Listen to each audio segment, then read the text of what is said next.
J'ai connu un parcours professionnel plutôt chaotique.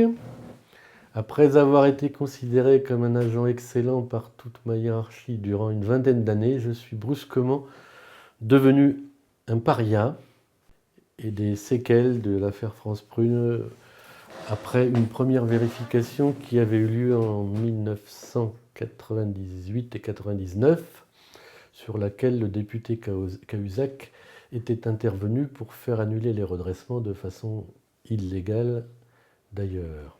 Donc à la suite d'un véritable procès en sorcellerie, fondé sur des faits manifestement inexacts, j'ai été déplacé d'office et placé dans un placard à la direction des services fiscaux de Lot-et-Garonne.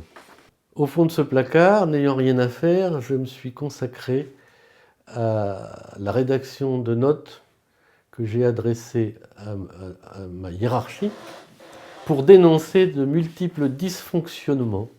Des dysfonctionnements de deux types, soit des dossiers de vérification sabotés, sciemment sabotés, soit des manquements graves à la déontologie. La diffusion de ces notes en interne m'a valu une exclusion de fonction pour 2 ans, dont 1 an avec sursis. J'ai purgé ma peine d'1 an sans traitement et j'ai saisi le Conseil supérieur de la fonction publique qui a désavoué partiellement l'administration. J'ai ensuite engagé de multiples recours devant la justice administrative.